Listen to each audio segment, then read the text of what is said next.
So, kamusta po mga ka-Streetwise? Ako po si Takero Miyamoto at welcome po sa aking munting channel. So, mga kababayan, itong mga idol ninyo at idol din po ni Ai-Chang, 'di ba? Nagpapabida na naman. Ngayon, ang drama ngayon ni Robin Padilla, kaya nga tawag nga ni Ali Bugha dito, Robin Pabida. Mukhang pabida nga talaga eh. So ngayon, ang gusto ngayon ni Robin Padilla, kausapin yung China. Walang yan na to, no? Yung presidente nga hirap na hirap kausapin yung China. Tapos ngayon, itong si Robin Padilla, di ba senador lang? Sasabihin niya, gusto kong kausapin ang China. Gusto kong kumain ng kikiam. Walang yan kasi Boy Sili, no? So ito basahin natin to. So sabi dito, ito galing tong Inquirer, no? Radio Inquirer online, okay? Senator Padilla, makikipag-usap sa China kaugnay ng issue ng West Philippine Sea. Walang yan na to. Walang yan na yan. O, bida-bida talaga. Walang yan. So, ito lang sila sabi ko mga kababayan, no? Si PBBM po kasi, di ba? Yung ginagawa niyang strategy sa China, yan po ay may mga advice ng mga experts. May advice ng DND, may advice ng NSC, may advice po ng international community. Ayan po yung ginagawa po ni PBBM. Tapos itong si Robin Padilla, na wala namang ibang nag-advise dito kundi yung asawa niyang si Mariel lang, gustong kausapin yung China tungkol sa West Philippine Sea.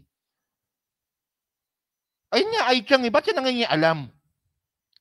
Akala kasi ni Robin Padilla, itong sigalot natin sa China, akala niya siguro pelikula pa din.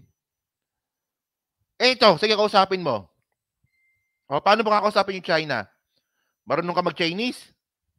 Hindi. Marunong ka mag-English? Ay, hindi rin. Paano mo kakausapin? Oh.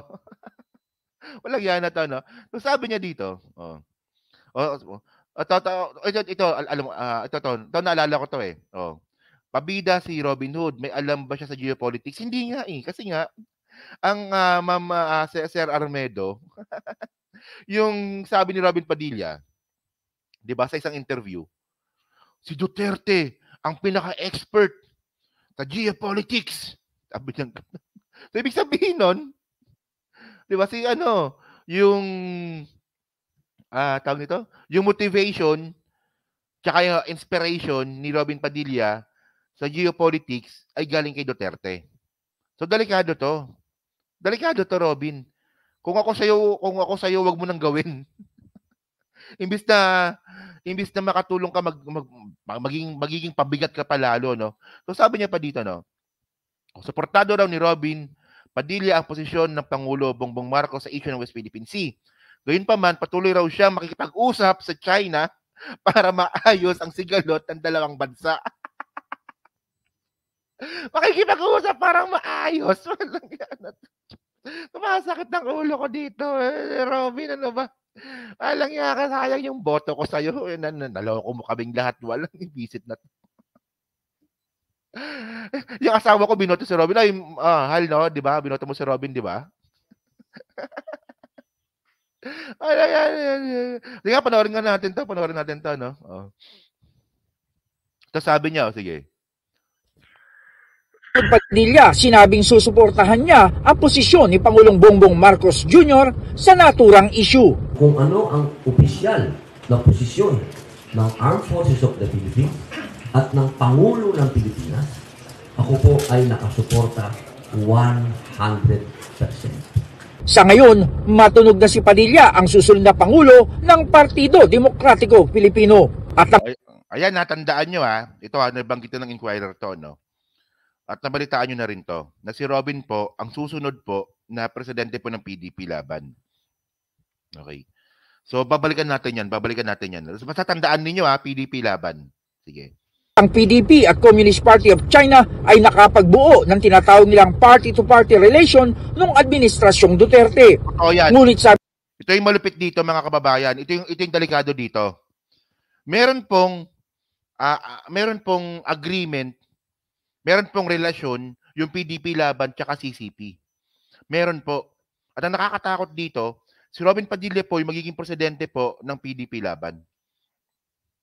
Meron silang relasyon. Isipin nyo isang political party sa Pilipinas na political party din ng dating presidente, itong PDP laban, meron silang relasyon sa CCP. At hindi lang basta-basta relasyon, mga kababayan. Relasyon po ito ng impluwensya. Papakita ko sa inyo mamaya yung ebidensya ko. Siyempre, meron tayong reference tungkol dyan.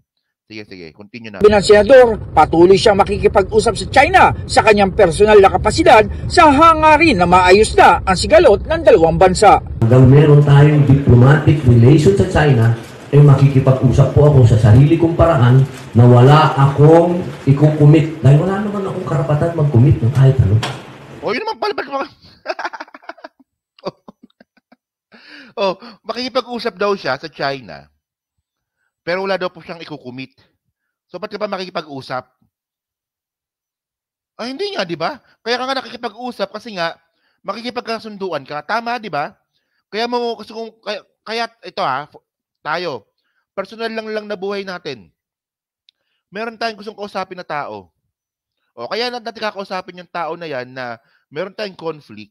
Kasi, di ba, gusto natin makapag-ayos. Kung ganun nga yung intensyon. So, ano yung ikukumit mo sa tao na yan para magkaayos kayo? Hindi naman kasi pwede na makikipag-ayos ka nang wala kang ikukumit. Nakuha nyo mga kababayan, di ba pwede namang, sige na nga pre, bati na tayo. Hindi ko na uulitin. So ayun yung commitment mo. Hindi mo na uulitin. Hindi mo na gagawin yung mga bagay na ayaw niya para hindi na kayo magkagalit. So ngayon, bakit nakikipag-usap si Robin Padilla sa China nang wala naman siyang ikukumit? Yun. Hindi ba? Nakuha nyo, di ba? Kakusapin niya yung China, makikipag-ayos, pero wala siyang kukumit. Ay, tanga. Malamang mga kababayan, naniniwala ako, na kung ngayon mangyayari yung eleksyon, hindi naman nanalo to. Sigurado yan. Daming naloko nito. Yan. Wala naman akong karapatan mag-commit ng kahit ano. For humanitarian reason, kailangan po akong magsalita. Kailangan akong makipag-usap sa kanila bilang isang public servant po din, no? Ayon pa kay Padilla, sa kanyang pakikipag-usap sa Communist Party of China, ang tanging natalakay ay ang ukol sa pagiging trading partners ng dalawang bansa. Mag-usap tayo. Kasi yun naman talaga magkapit-bahay tayo Kaya magmula po noon hanggang ngayon, hindi po ako tumitigil na nakikipag-usap sa sarili ko pong channel, nakikipag-usap po ako. Kasi kailangan po hanggat meron tayong diplomatic relation pa, huwag natin alisin na makipag-usap. Tumanggi Natawa ko dito, no? Dating praning yan. Ba't ngayon hindi na ba ngayon? Grabe naman si ma'am. Dating praning yan.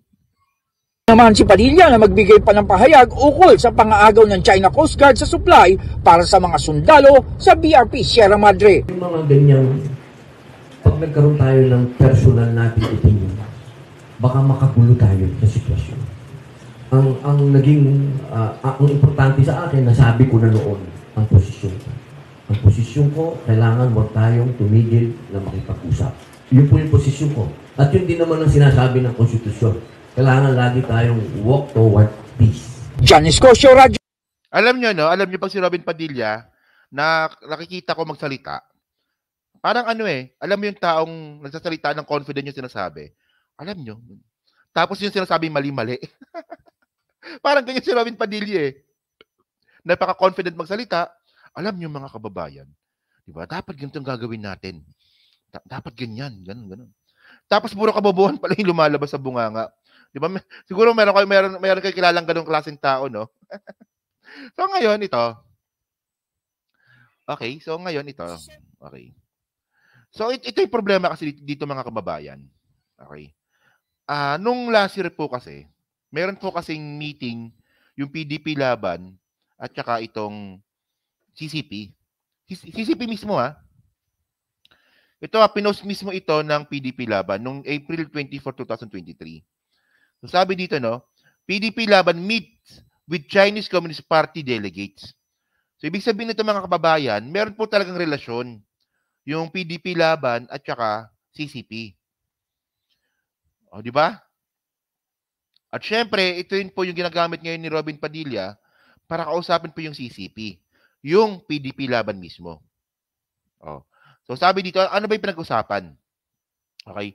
PDP Laban recently meet with the International Department of the Chinese Communist Party at Sheraton Hotel, Pasay City to boost inter-party ties and strengthen bilateral cooperation between China and the Philippines. Ayan ha, sabi mismo ng PDP Laban yan. So ngayon mga kababayan, una kasi dito, nakikipag-usap pala yung PDP Laban gamit po yung Pilipinas. Una sa lahat mga ka-streetwise, no, hindi po Pilipinas ang PDP Laban. So ngayon, bakit sila makikipag-usap sa Communist Party of China, 'di ba? Para, 'di ba, yung naka-front is Pilipinas. Medyo mali ata 'to. Medyo mali 'to. Tapos sabi pa dito, no? Oh. Alongside party officials from both PDP Laban and CCP, Rodrigo Duterte, PDP Laban chairman and former president, attended the meeting through video conference. Yon, so syempre si Digong hindi na po makapaglakad, nag-video call na lang. Nag-video conference na lang. So ito yan, no? Si Kusi pala to sa kabila. Okay. Si Kusi pala ito, oh. Si Kusi. O yan, di ba? So nakakagulat lang mga kababayan, no? Bakit makikipag-usap ang PDP Laban and then ang dinadala nila Pilipinas? Dapat yung partido nyo lang. Kung gusto ninyo na maging komunistang partido, dapat partido nyo lang. Yung dala ninyo. Hindi yung Pilipinas mismo. Tapos mga kababayan, ito pa. Ito naman, nabalita naman ito noong 2017. 2017 to Okay PDP Laban out to learn ideology from Communist Party of China. Ayan, no? Oh. So ngayon mga kababayan,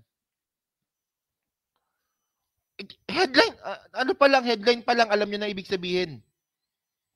Yung PDP Laban po, di ba, pumuntang China para pag-aralan yung ideology ng komunistang Chino.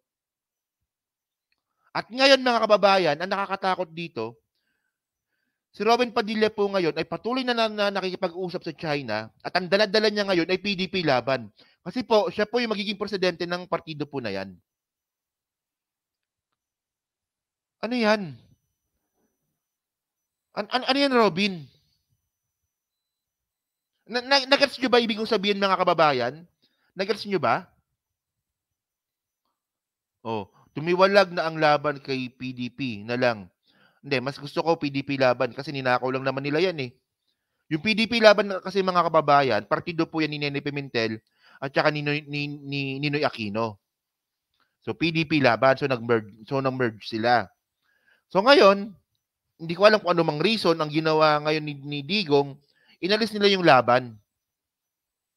Inalis nila yung laban. For whatever reason, no?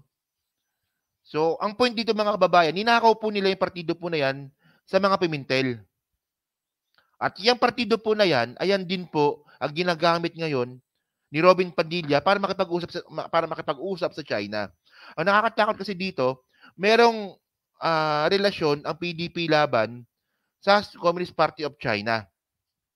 At ngayon, may pangyayari po mga kababayan na pinag-aaralan na, di ba, gustong matuto ng PDP Laban ng ideology ng komunista sa China.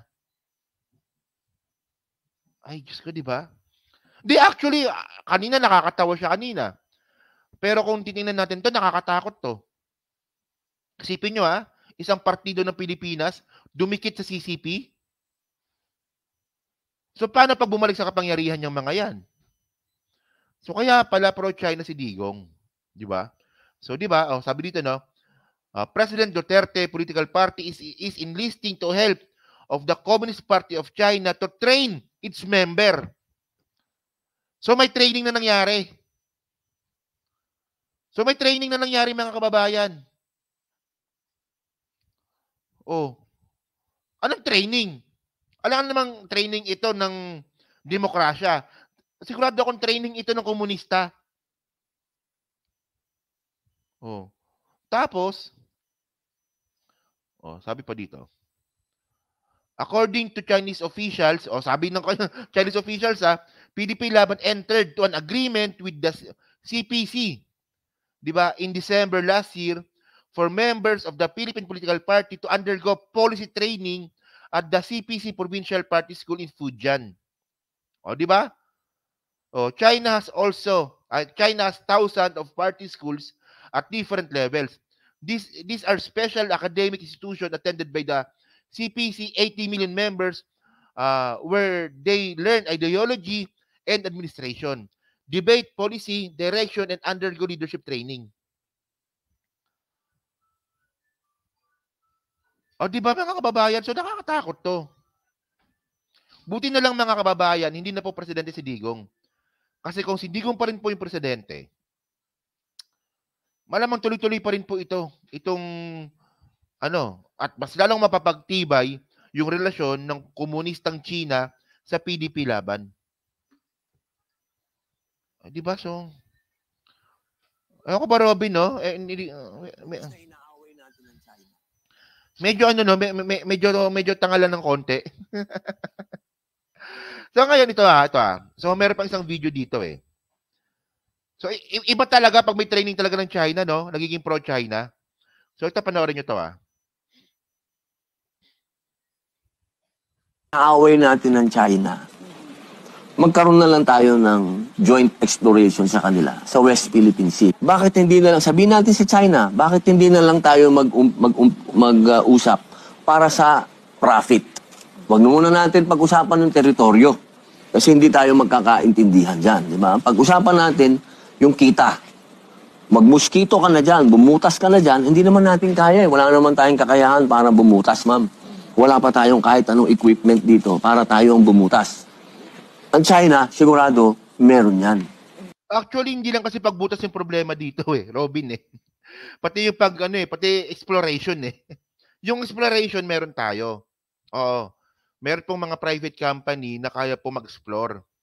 Yung pambutas na sinasabi ni Robin Padilla, yung pagmuskito, mas maganda dito kayang-kaya na po ni kayang-kaya na po yan ni Kibuloy. Kasi si Kibuloy mahilig mambutas. Hindi. Yung pambutas na sinasabi ni Robin Padilla, pwede namang ibang bansa, pero bakit China pa? Hindi nga, di ba? Continue natin. E di tsaka tayo maghati. Kung ano ba gusto ng China, dahil ikaw ang namuhunan, o di kung gusto mo, 60 sa'yo, 40 sa amin. Basta... Tinan ninyo. Ang gustong agreement ni Robin Padilla, sa teritoryo natin, 60% sa China, 40% sa atin. Ang galing talaga nito, no? Walang yan na to, no? Alam ko, graduate ng criminology ito, no? Pero siguro kinaihiyan na siguro ng eskwelahan niya to. Ang bobo eh. Walang yan na to, no? 60-40. Okay na sana eh. 60 sa Pilipinas, 40 sa ibang bansa na magdi-drill. Tapos, ay, Diyos ko naman. Robin, ano ba? Na-speechless ako sa kabobohan nito. Diyos ko.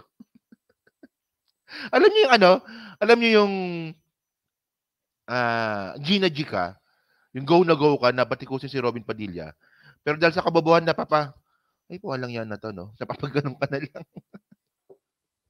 O di kung gusto mo, 60 sa'yo, 40 sa amin. Basta pagkakitaan na natin siya. Huwag tayong masyadong maging matigas. Kung ang kumakalam naman na yung mga sikmura ng taong bayan. Di ba? Mahirap maging matapang masyado lang gutom ka. Kasi yung katapangan na yun, nagiging pang siraulo na yun. Kapag bakit si Robin hindi naman gutom pero bakit parang siraulo magsalita? Hindi. Ayan ang pangit eh.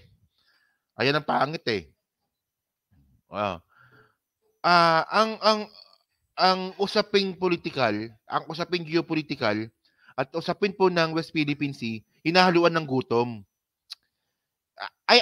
Actually, ayan ang pangit eh. Ayan ang pinaka-ayoko narrative eh. Yung haluan mo ng gutom, yung haluan mo ng kahirapan. Kaya nga natin ina-explore at makuha po yung likas na yaman po ng West Philippine Sea para po umasenso yung Pilipinas. Tapos haluan mo ng gutom. Medyo pangit na narrative ata yun. Medyo pangit. Di ba? Yeah. Yun na nga. Pinatigasan natin, baka mga apo na natin, wala pang makinabang dyan. Kasi sila mahaba yung PC nila eh. Tayo hindi. So kita nyo, di ba, ang bobo, di ba? Ang bobo. Partida senador pa yan. Hindi, pero ewan ko ba?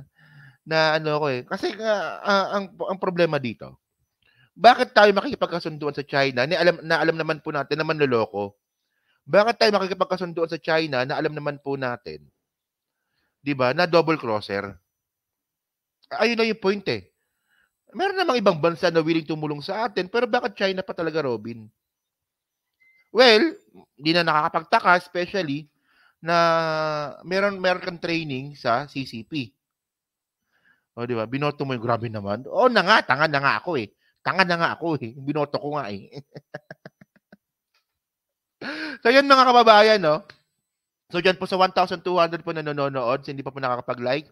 Palig na lang po ng video po na to. Dyan po sa Team Replays, ano nga po masabi nyo nga po dito, na gusto makipag-usap po ni Robin Padilla sa China. Feeling niya presidente siya, no? So, yan, no? So, pag-comment lang po sa baba at binabasa ko pong lahat yan, no? So, maraming salamat sa inyong lahat. The next topic po tayo. Okay, next topic tayo.